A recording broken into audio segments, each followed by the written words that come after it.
Halo semuanya, selamat datang di Zona Misteri.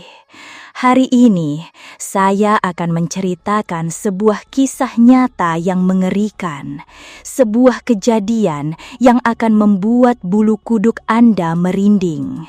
Siapkan mental Anda, karena kisah ini akan membawa Anda ke dalam situasi yang penuh tegangan dan pertanyaan. Saya jamin ada banyak kejutan yang menanti Anda di setiap sudut cerita ini. Jadi pastikan Anda menonton sampai akhir. Jangan lewatkan setiap detailnya, karena Anda tidak akan mau ketinggalan satupun. Ini terjadi saat saya berumur 15 tahun. Teman baik saya, Tony, ingin saya menginap karena orang tuanya akan pergi sepanjang akhir pekan. Saya mengendarai sepeda dan memarkirkannya di halaman belakang rumahnya sebelum masuk melalui pintu belakang. Kami bermain hampir semua video game yang dia punya, mulai dari FIFA sampai Call of Duty dengan popcorn dan makanan ringan lainnya berserakan di lantai.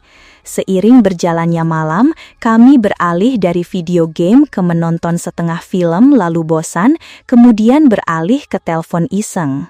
Sekitar pukul 10 malam, Tony menelepon beberapa tempat pizza berbeda. Ketika giliran saya hanya menekan beberapa nomor acak dengan harapan mendapatkan seseorang di rumah mereka. Pada percobaan keempat, saya akhirnya terhubung dengan seseorang. Seorang pria dengan suara dalam dan serak mengangkat telepon, menjawab dengan "ya" daripada "halo". Tawa Tony di latar belakang membuat saya tergagap-gagap di tengah kalimat, akhirnya pecah menjadi tawa. Saya belum pernah melakukan telepon iseng, jadi saya payah dalam hal itu. Pria di ujung sana diam. Saya kembali memasang wajah serius dan mencoba melanjutkan panggilan. Percakapan kami kira-kira seperti ini. Pak, bolehkah saya meminjam salah satu ban mobil Anda? Siapa namamu, Nak? Nama saya Budi. Benarkah Anda yakin bukan Tony? Kata-kata itu menghantam saya seperti batu bata. Saya mendongak ke arah Tony yang wajahnya terlihat jelas penuh ketakutan. Saya menutup telepon, tidak ingin berada di sambungan dengan siapapun itu sedetik pun. "Tony, siapa sih orang itu?" Saya bertanya padanya. Aku tidak tahu," jawabnya. "Apakah informasi ID pemanggilmu menampilkan namamu atau semacamnya?" "Tidak, itu menunjukkan nama ayahku." Kami membuka komputer dan melakukan riset, mencoba mencari tahu bagaimana mungkin seseorang bisa mendapatkan nama seseorang melalui nomor telepon mereka. Tidak masuk akal bagaimana dia bisa mendapatkan nama Tony begitu cepat.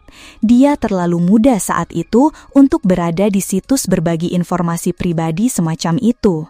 Akhirnya kami mengajukan pertanyaan di Yahoo Answers karena tidak ada yang memiliki pengalaman serupa. Pertanyaan itu tidak menghasilkan jawaban. Saya menyarankan dia menelpon ayahnya, tetapi dia bilang dia tidak seharusnya mengundang siapapun menginap akhir pekan, jadi dia tidak mau menelpon. Kami berencana tidur di ruang tamu, jadi kami melanjutkan menonton film yang belum selesai tadi. Tepat setelah panggilan telepon itu hilang dari pikiran saya, Tony dan saya saling pandang ketika kami mendengar pintu badai depan rumahnya terbuka dan kemudian gagang pintu depan mulai berputar. Itu hanya bisa berputar sekitar setengahnya sebelum kunci menghalanginya. Tony mematikan TV dan saya pergi ke jendela untuk melihat siapa itu. Saya membuka tirai. Ada seorang pria tinggi berdiri di luar. Dia memperhatikan tirai bergerak dan menoleh ke arah saya. Saya praktis menutup tirai kembali ke tempatnya. Tony dan saya bersembunyi di dapur, mendengarkan suara-suara lain. Kami mendengar suara gerbang ke halaman belakang terbuka. Itu tepat di luar jendela dapur. "Sialan," kataku. "Aku lupa menutup pintu belakang." Tony mendesak saya untuk berlari dan menutupnya. Saya sampai di lorong yang menuju pintu belakangnya dan membeku. Ada siluet berdiri di luar pintu belakang. Saya rasa dia tidak memperhatikan saya, tetapi dia pasti sedang melihat ke dalam rumah. Dia membuka pintu dan melangkah masuk. Saya berjingkat ke dapur dan memberi isyarat kepada Tony untuk mengikuti saya ke atas. Kami sampai di kamarnya sehening mungkin, menutup pintu untuk menghindari suara. Kami merangkak di bawah tempat tidurnya. Ada kain yang menutupi bagian bawah tempat tidurnya, jadi Anda tidak bisa melihat apapun di bawahnya kecuali Anda benar-benar menggerakkan kain itu. Semua pintu di lantai bawah terbuka, masing-masing semakin dekat ke tangga. Suara langkah kaki akhirnya mulai naik tangga, dan dia sekarang berada tepat di luar pintu. Pintu kamar terbuka. Saya bisa mendengar napas Tony, itu terlalu keras.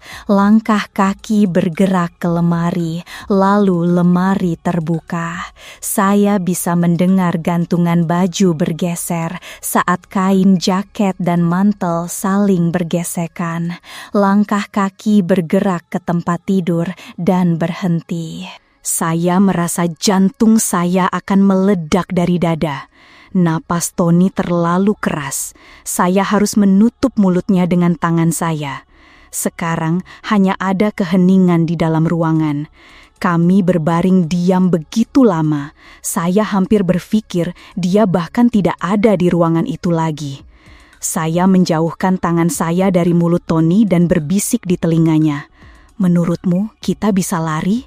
Dia hendak menjawab ketika jeritan paling mengerikan dan menghantui yang pernah saya dengar memenuhi telinga saya saat Tony seolah-olah diseret keluar dari bawah tempat tidur. Saya merangkak keluar dan melihatnya bergulat dengan pria itu. Saya dengan putus asa mencari apapun untuk dijadikan senjata. Saya memutuskan untuk mengambil obeng yang ada di meja nakasnya. Saya bergegas ke pria itu dan menusukkan obeng ke punggungnya. Dia melepaskan Tony sambil mengeluarkan jeritan kesakitan, memberi kami waktu untuk keluar dari rumah itu. Berlari ke jalan akan terlalu mudah membongkar posisi kami. Butuh waktu terlalu lama untuk sampai ke rumah tetangganya. Kami segera merunduk ke balik pepohonan di hutan, bersembunyi di balik semak-semak sambil mengawasi rumah. Pintu belakang terbuka dan pria itu melangkah keluar, menatap sekeliling halaman belakang. Dia kemudian menoleh ke arah hutan. Aku bisa merasakan tatapannya melintasiku saat dia menyapu pandangannya di antara pepohonan. Sepertinya terlalu gelap baginya untuk melihat kami. Lalu dia memutar kepalanya kembali ke arah kami. Aku segera menunduk di balik semak. "Sis, Joko, dia datang. Apa-apaan? Ayo bangun, kita harus lari." Lari, dia benar. Pria itu mendekat dengan cepat. Bagaimana mungkin dia bisa melihat kami? Kami berlari menembus hutan. Dedaunan berderak di bawah kaki kami, membongkar posisi kami. Saat Andi tersandung sesuatu, aku berjongkok bersamanya, berharap kami sudah berlari cukup jauh. Belum genap 20 detik kemudian, langkah kaki datang dari arah kami berlari sebelumnya, melaju cepat. Langkah-langkah itu melambat, hanya berjarak 2 pohon dari kami saat kami berbaring tengkurap di antara dedaunan. Beberapa saat kemudian, langkah kaki itu berlalu ke arah lain. Kami menunggu sampai kami tidak bisa lagi mendengarnya, lalu bergegas kembali ke arah rumah. Saat berlari diiringi suara dedaunan yang berderak dan napas kami yang terengah-engah, aku bersumpah aku mendengar suara dedaunan berderak dari belakang kami. Kami berhasil kembali ke halaman belakang rumahnya, masuk ke dalam rumah, dan kali ini kami ingat untuk menutup pintu belakang. Kini kami bisa menghubungi polisi. Andi tetap menelpon mereka, sementara aku mengawasi jendela belakang, memastikan tidak ada siapapun di luar sana. Tapi gelap sekali, aku tidak bisa melihat apa-apa. Jadi, aku melakukan sesuatu yang menurutku bodoh hari ini. Aku menyalakan lampu halaman belakangnya, dan seketika di kejauhan, di dekat hutan, aku melihatnya berdiri di depan sebatang pohon besar. Dia berbalik, masuk kembali ke hutan, dan menghilang dari pandangan. Itu adalah terakhir kalinya aku atau Andi melihatnya. Aku akan berbohong jika aku memberitahumu bahwa kami sesekali mendengar suara gembok di jendela kami atau sesuatu yang klise. Tidak, itu saja. 5 tahun telah berlalu dan tidak ada yang terjadi. Apakah aku bertanya-tanya jika itu entah bagaimana terkait dengan panggilan iseng itu? Mungkin.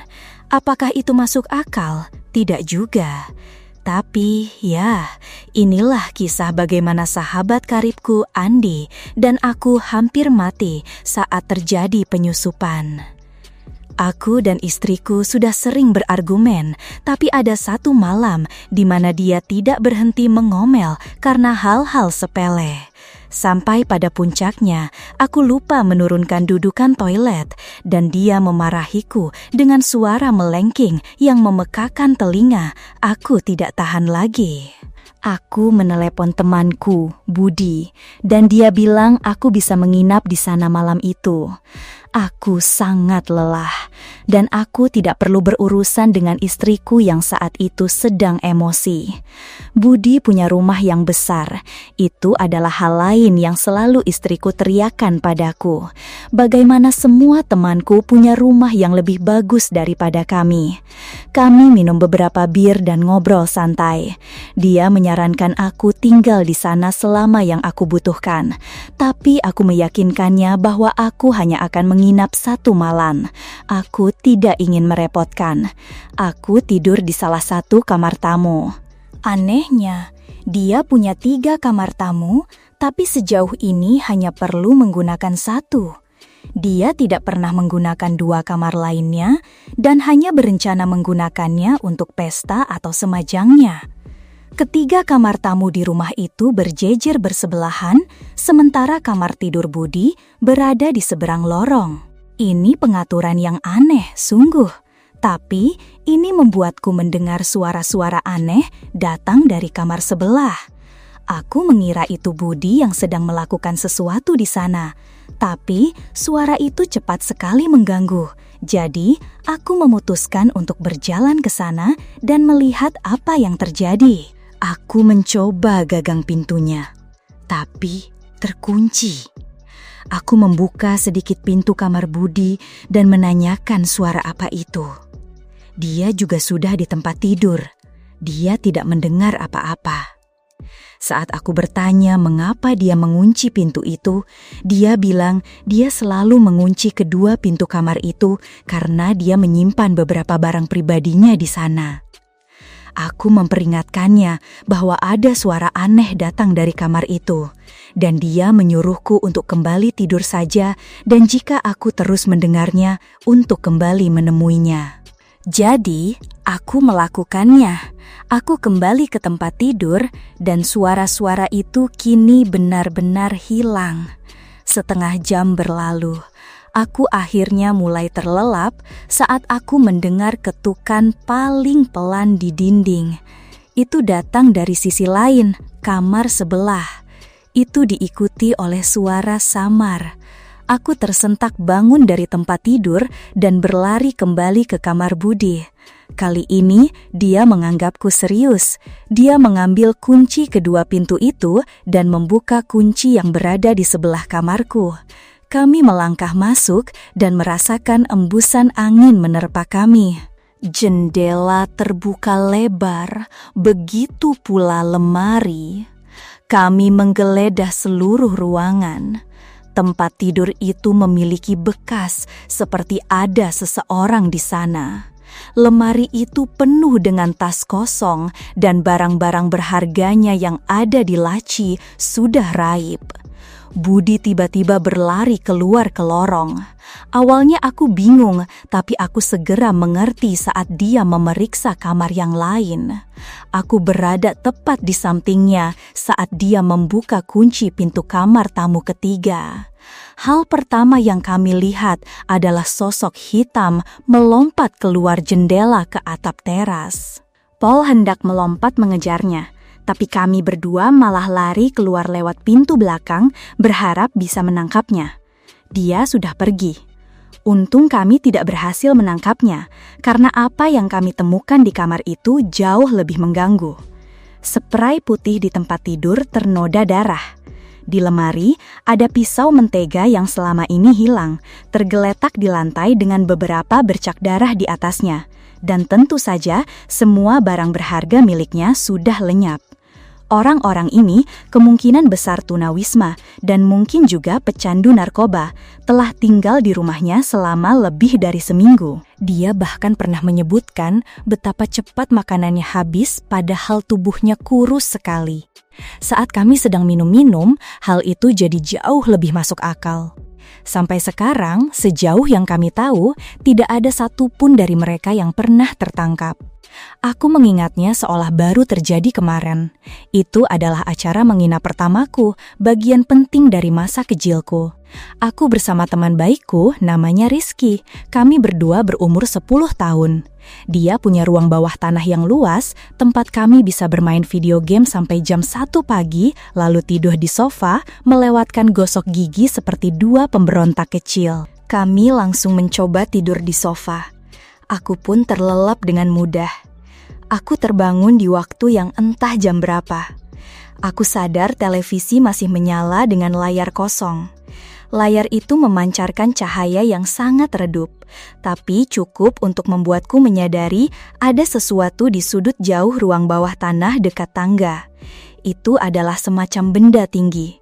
Aku tidak tahu apa itu dan aku juga tidak bisa benar-benar menggambarkannya. Yang ku tahu, benda itu hampir menyentuh langit-langit. Suara TV yang tiba-tiba mati dan sedikit cahaya yang menghilang itu sudah hampir membuatku mulai berteriak. Aku memejamkan mata dan hanya berbaring tak bergerak di sana. Aku bahkan tidak ingat kapan aku tertidur lagi. Yang ku ingat hanyalah terbangun karena teriakan mengerikan yang tiba-tiba datang dari lantai atas. Itu adalah Ibu Rizky.